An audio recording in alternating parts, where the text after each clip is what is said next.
Hello hello hello नमस्ते नमस्ते नुवाकोट, नमस्ते बेलगोटगढी। आज चाहिँ बेलगोटगढी नगरपालिका लगायत 13वटा वडाका जनप्रतिनिधिहरूलाई सल्लाह सुझाव र खबरदारी गर्न चाहन्छु हैन। बेलगोटगढी नगरपालिकामा भनेको जस्तो विकास भएको छैन। कतिपय वडामा भएको छ, कतिपय वडामा भएको छैन है।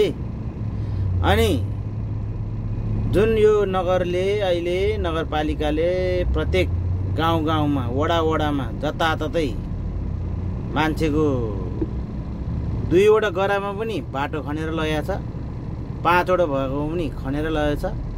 सबै ठाउँमा बाटोघाटो खनिसकेको छ। खनेर कानला गर्ल्याम झर्ने बनाइसकेको छ है। त्यसमाथि बाटो त बनायो, बाटोमा नाली खोइ, नाली बनाउनु परेन, त्यो बाटोलाई ग्राभेल गर्नु परेन, पिच गर्नु परेन, कल्भर्ट हाल्नु परेन, कल्भर्ट हाल्नु पर्यो कि परेन।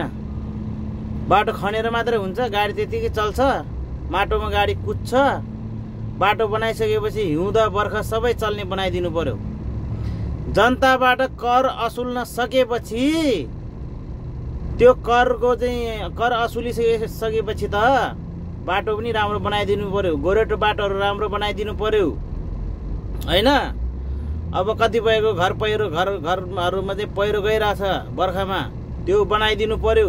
किनकि त्यो सबै सरकारलाई हामीले जनताले ट्याक्स तिरेछ, कर तिरिरहेछ।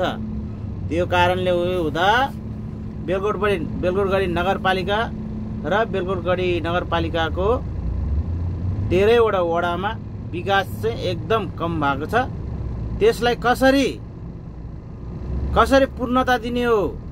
पछि तपाईहरुलाई राजनीति चाहिन्छ कि चाहिँदैन? तपाईहरुको राजनीति अन्धकारमा जाने अवस्थामा पुगिसकेको छ। जनतालाई त्यतिकै भुलभुलिया बनाएर नराख्नुस्, जनतालाई भुलाउने काम नगर्नु होला।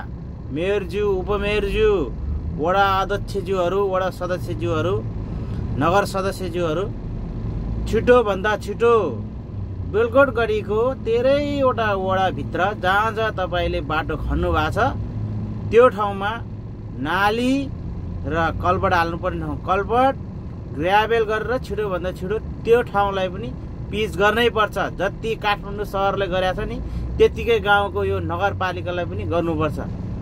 काठमाडौँ मात्रै देशको अङ्ग होइन, हाम्रो गाउँठाउँ पनि देशको अङ्ग हो। देशका जनताले, हाम्रो गाउँको जनताले त्यतिकै भोट दियो होइन तपाईहरुलाई।